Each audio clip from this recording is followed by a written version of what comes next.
Hello friend, तो आज मैं आप लोग के साथ शेयर करने वाली हूँ चने दाल से बहुत ही ज़्यादा हेल्दी, टेस्टी और चटपटा नाश्ते की रेसिपी, जिसे बनाने के बाद सभी पूछने वाले हैं कैसे बनाया। तो इसके लिए हमने भीगा हुआ चना दाल लिया है और उसके साथ ही थोड़े से भीगे हुए चावल लिए हैं। अब इन दोनों को क्या करना है कि एक मिक्सी जार लेना है और उसमें जो भीगा हुआ चना दाल था ना, उसको उसमें डाल देना है।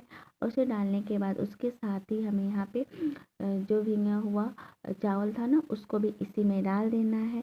और डालने के बाद अब यहाँ पे हमें 3 से 4 हरी मिर्ची का यूज करना है। उसके साथ ही यहाँ पे थोड़े से अदरक के टुकड़े का भी यूज करना है। इस इन सभी चीज़ों को डालने के बाद अब यहाँ पे हाफ कप के बराबर पानी डालना है और पानी डालने के बाद इसका एक फाइन सा पेस्ट तैयार कर लेना है। तो फाइन सा बैटर रेडी है। तो अब इसको हमें एक बड़े से बर्तन में निकाल लेना है। तो बड़े से बर्तन में निकालने के बाद यहाँ पे हमें स्वाद के अनुसार नमक डालना है। उसके साथ ही इसमें थोड़े से ग्रेट किया हुआ गाजर डालना है और डालने के बाद अब बारी आती है इसे मिक्स करने की। तो अब इसे हमें फटाफट से मिक्स भी कर लेते हैं। तो ये मिक्सर हमारा बिल्कुल रेडी है। तो इसे हमें 5 मिनट के लिए रेस्ट पे छोड़ देते हैं और अब चलते हैं एक स्टफिंग तैयार कर लेते हैं। तो स्टफिंग तैयार करने के लिए हमें यहाँ पे एक पैन रखा था, वहाँ उसमें 1 चम्मच सरसों का तेल डाला था। उसके साथ ही थोड़ा सा जीरा डाला था। जीरा अच्छी तरह से क्रैकल हो जाए ना, तो उसमें 2 से 3 हरी मिर्ची को काट करके डाला था। अब डालने के बाद इसे 1 से 2 मिनट तक अच्छी तरह फ्राई कर लें। और जब मिर्ची अच्छी तरह से फ्राई हो जाए तो उसके साथ ही यहाँ पे थोड़े से प्याज डाल देना है और प्याज को भी 1 से 2 मिनट तक अच्छी तरह से पका लें ताकि उसका कच्चापन दूर हो जाए। तो प्याज अच्छी तरह से पक चुका है। अब यहाँ पे एक छोटे साइज का टमाटर लिया है, उसको भी इसी में डाल देना है और डालने के बाद इसे भी 1 से 2 मिनट तक अच्छी तरह चलाते हुए पका लें। टमाटर अच्छी तरह से पक जाए ना, तो यहाँ पे हमने एक छोटी कटोरी ग्रेट किया हुआ गाजर लिया है। इसके साथ ही इसमें जाएगा एक कटोरी मैश किया हुआ आलू। इसके इन सभी चीज़ों को डालने के बाद अब इसे अच्छी तरह से मिक्स कर लें, चलाते हुए बिल्कुल अच्छी तरह से मिक्स कर लेना है। और जब ये अच्छी तरह से मिक्स हो जाए तो यहाँ पे स्वाद के अनुसार नमक डालें, थोड़े से रेड चिल्ली पाउडर डालें और थोड़े से गरम मसाला पाउडर डालें। अब इन सभी चीज़ों को डालने के बाद अब इसे अच्छी तरह से मिक्स कर लें। और जब ये अच्छी तरह से मिक्स हो जाए ना, तो अब हमें क्या करना है कि गैस बंद कर देना है और इस स्टफिंग को एक प्लेट में निकाल लेना है और उसे ठंडा होने के लिए छोड़ देना है। तो फ्रेंड, अगर आप लोगों को हमारी वीडियो अच्छी लगी हो तो प्लीज़ फ्रेंड वीडियो को लाइक करें, चैनल को सब्सक्राइब करें और साथ ही में बेल आइकन है उसे प्रेस करें ताकि नेक्स्ट वीडियो की नोटिफिकेशन आपको मिलती रहे।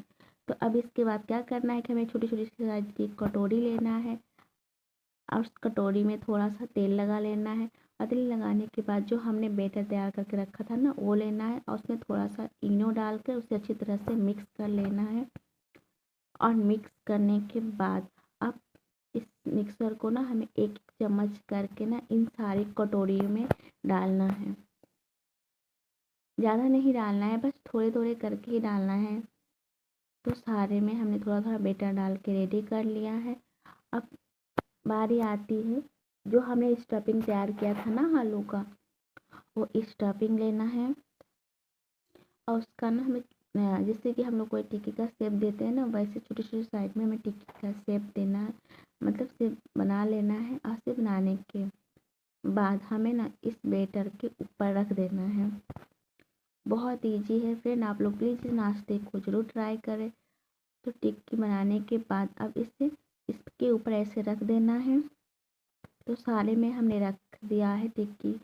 और अब क्या करना है कि जो बैटर एक्स्ट्रा बचा हुआ था ना, वो लेना है और उसमें अब एक एक चम्मच करके इसके ऊपर ऐसे डाल देना है। तो सारे में ऐसे करके डाल देना है एक एक चम्मच करके। ये नाश्ता बहुत ही ज़्यादा टेस्टी होता है फ्रेंड, तो प्लीज़ आप लोग इसे ज़रूर ट्राई करें। तो सारे में हमने डाल के एडिट कर लिया है। तो अब बारी आती है इसे स्टीम करने की। तो स्टीम करने के लिए हमने गैस पे एक बड़ा सा बर्तन रखा था और उसमें अब इसे रख देना है ऐसे 5 से 10 मिनट तक रख देना है। 5 से 10 मिनट के बाद अच्छी तरह से पक जाए तो बीच बीच में चेक करते रहना है। तो ये बिल्कुल अच्छी तरह से पक गया है, तो अब इसे निकाल कर ठंडा होने के लिए छोड़ देना है। तो ये बिल्कुल अच्छी तरह से ठंडा हो चुका है। तो अब क्या करना है कि इस कटोरी को उठाना है या फिर इसे पलट देना है, तो बहुत ही ईज़िली निकल जाता है। तो सारे नाश्ते को हमने ऐसे ही निकाल दिया। आप चाहो तो इसे ऐसे भी खा सकते हो, बहुत ही ज़्यादा टेस्टी लगता है। अब तो हम इसे थोड़ा चटपटा बनाने के लिए अब हमने एक गैस पे एक पैन रखा है, उसमें सरसों का तेल डाला है, 1 चम्मच सरसों डाला, उसे क्रैकल होने देना है। जब तक वो क्रैकल हो जाए तो सारे नाश्ते को उसमें एक-एक करके डाल देना है और थोड़ी देर पकने देना है। जब एक तरफ अच्छी तरह से पक जाए तो उसे पलट देना है, फिर दूसरी तरफ अच्छी तरह से पक जाए तो उसे पलट देना है, बस उलट-पलट के अच्छी तरह से फ्राई कर लेना है। और फ्राई हो जाए तो इसे प्लेट में निकाल लेना है। तो फ्रेंड, ये रहा हमारा नाश्ते की रेसिपी। फ्रेंड, अगर आप लोगों को हमारी ये नाश्ते की रेसिपी अच्छी लगी हो तो प्लीज़ फ्रेंड वीडियो को लाइक करें, चैनल को सब्सक्राइब करें और साथ ही में बेल आइकन है उसे प्रेस करें